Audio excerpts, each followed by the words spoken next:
going with that, but wow, just imagine if the Second Amendment wasn't written. My goodness, we'd all be beating each other with clubs now instead of robbing party stores with guns. We'd have to throw beer cans at each other just to take the other guy's money. I'm saying when somebody comes into my house and wants to threaten me, I've got to take a baseball bat to them and hope I come out on top instead of pointing a 9 or a 357 but at them. If there weren't a Second Amendment, and I agree with you, I really cherish that amendment. But if there weren't a Second Amendment, we the people could say to the government at all levels, there's nothing in the Constitution that says that you can regulate our right to keep and bear arms. I fully understand what you're saying, Mayor, but on the flip side, we have people in the Supreme Court who have been making it up as they go along and ignoring the Constitution, and thank God we have a Bill of Rights that we can appeal to say, no, you can't. Okay, the Constitution does say something about that. You get what I'm saying? Yeah, and clearly, too. I agree with you on that premise, and I'm going to do a lot more research, but I believe that the Supreme Court and the legislature and the executive branch have all infringed on our right to keep and bear arms way too much already, and that's because we gave them the pretext for doing so. That's Alexander Hamilton. It's not me, and I'm going to do some more research, and I'll talk about this next week on Abolitionist Roundtable of Michigan. Oh, good. I'm looking forward. Radio. I'm looking. I like that. That's this station. Yeah, that's this station. Yep. And, I listened to Phil's show. I always listen to Phil's show, even if I have to catch it later, having recorded it. Like I was busy at work today. So I didn't listen to it live, but I did get a chance to listen to it on the way in. And I find it of a lot of value, and especially when you're on there. But that's how I knew you weren't on there today, because I knew Bruce was.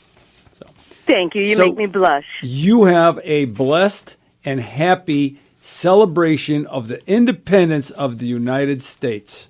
That we have left. Yes, I will. Oh, I'm sorry. I'm sorry. That's too much of a Debbie Downer. It's getting better. It's on. We're on the upswing. I'm so thrilled.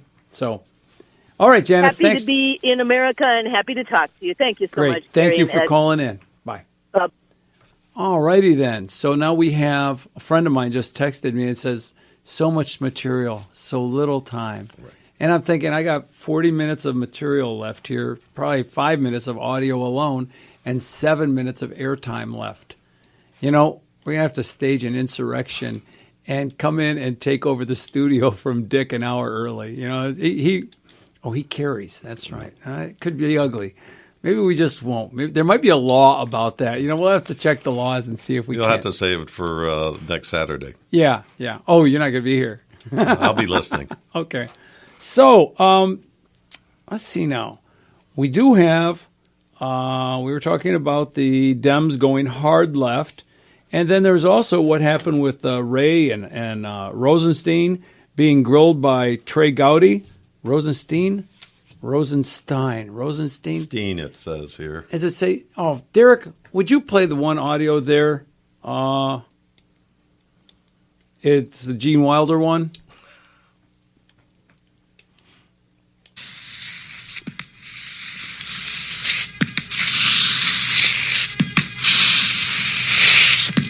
Dr. Frankenstein.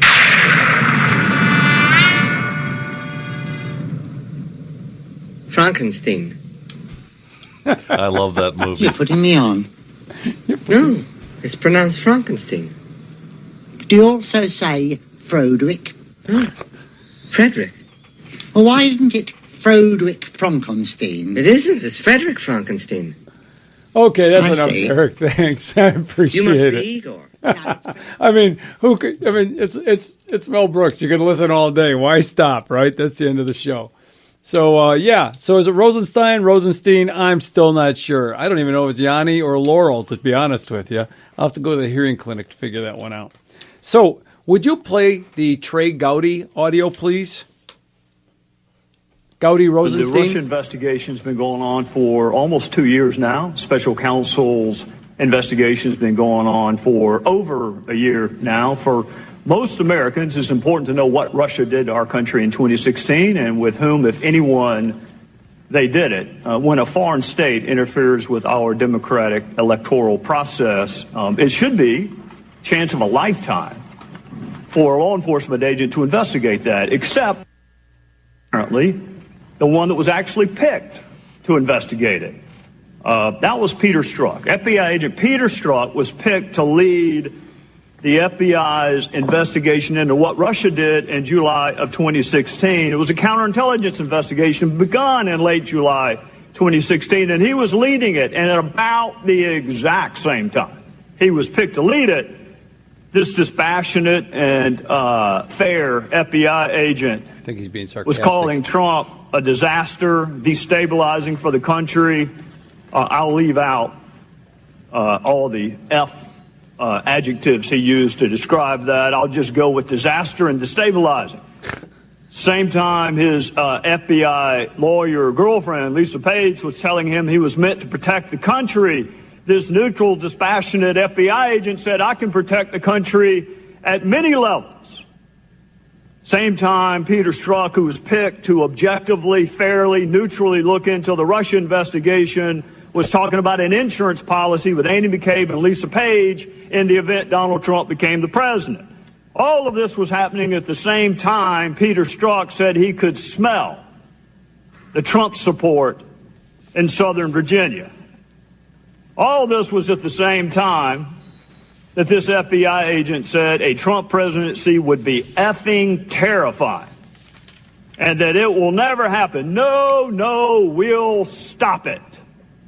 So while investigating Russia and their attempt to subvert our democracy may have been important to the rest of the country, it wasn't all that important to about a half dozen FBI agents and lawyers who were assigned to the case. For them, it was an investigation to stop Donald Trump, which then brings us to May of 2017 and the appointment of special counsel, where we find Peter Strzok again, this same supposed to be dispassionate, neutral, fair FBI agent.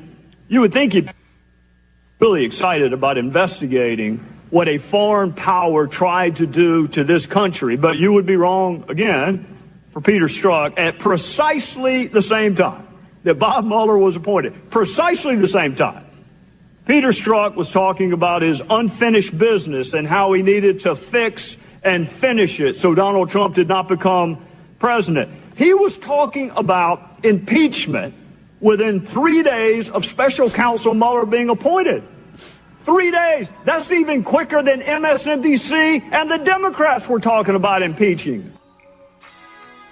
Well, there's the music. You don't get to hear the end of that unless you go on YouTube or you heard it live, but it was some wonderful stuff where he says, just give us what you got. And folks, today, Alex and I have given you what we have, and we've had some telephone callers give us what they have, and we want to wish you all a happy Independence Day, Alex. Yes, we wish you a happy 4th of July, and we hope that you go to the polls in 2018 to reaffirm the results of 2016. All right, and next week, put on your calendar, you get Gary back. Thanks for listening, and God bless you.